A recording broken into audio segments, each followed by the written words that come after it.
नमस्तु रामाय सह लक्ष्मणाय दिव्यै च तस्यै ज्ञानगात्मजायै नमस्तु रुद्रेन्द्रमान्यभ्यो नमस्तु चंद्राकर्मुद्रभ्यः।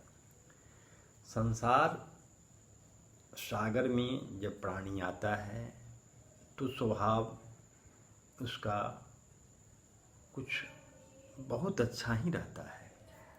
जैसे जब जन्म लेता है तो प्राणी दिन भर में 100 बार हंसता है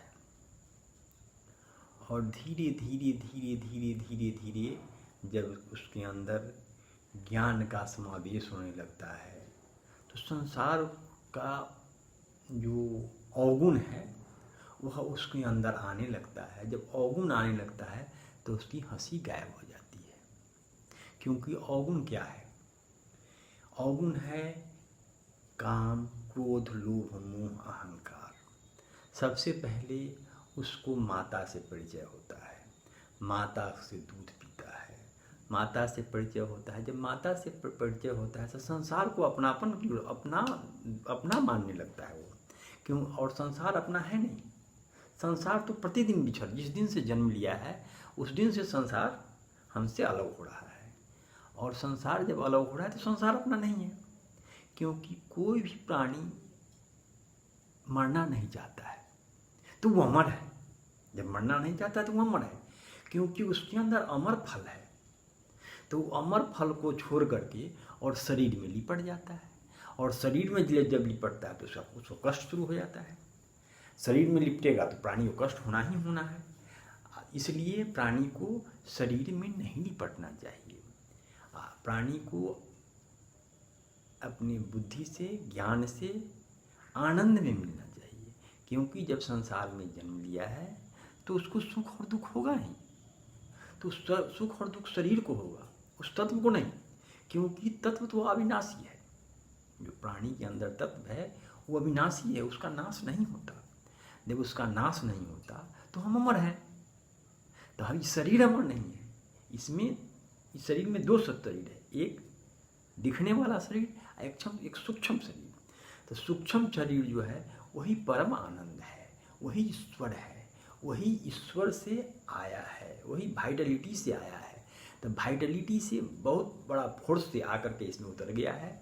अब इसको उसमें मिलाने के लिए हमको यहाँ तप करना पड़ता है। मनुष्य योनि में आने का मतलब है जो तप करना और अपना उद्धार करना। उद्धार करने का मतलब फिर हम किसी 84 लाख जिया जोन में नहीं भटके। इसलिए प्राणी को हमेशा आध्यात्मिक दृष्टिकोण से ही जीना चाहिए। इस लाइफ का 4 पार्ट है। एक पार्ट है 1 से 25, 1 से 25 पार्ट है।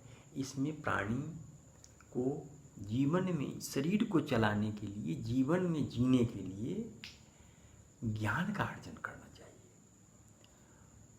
दूसरा पार्ट है 25 से 50। इसमें प्राणी को जो भी उसके जीवन में प्रक्रिया है, शादी है, ब्याह है, बच्चा है, इस सब का सृजन करना चाहिए, और सबका भरण पोषण, पालन पोषण, शादी ब्याह सब करना चाहिए। लेकिन 50 के बाद आदमी का जीवन हो जाता है वानप्रस्थ। वानप्रस्थ मतलब वह संसार लायक नहीं रह जाता, उसका शरीर संसार लायक नहीं जाता। इसलिए आदमी को अपने आप में अध्यात्म मार्ग को पुष्ट करना चाहिए। और जब संन्यास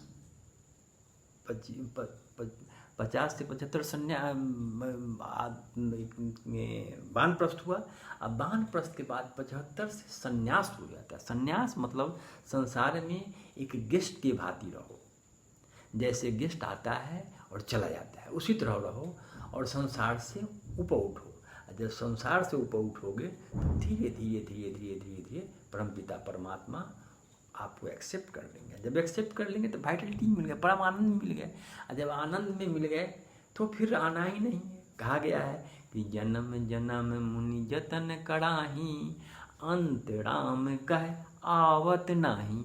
मतलब जब आपको सिद्धि मिल गई, प्रसिद्धि मिल गई, राम की सिद्धि मिल गई, मतलब राम जब आपको याद किए, जब आप उनको याद किए, वो जब दया किए आप पर, तो उनकी सिद्धि मिली। और जब सिद्धि मिली तो जन्म जन्म मुनि जतन कराही, अंत राम कह आवत नाही।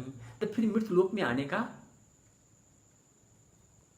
कोई उपाय ही नहीं, मृत्यु लोक में आएगा ही नहीं। तो वाइटल फोर्स मिल जाएगा, परमानंद मिल जाएगा, परम ज्योति स्वरूप ईश्वर मिल जाएगा।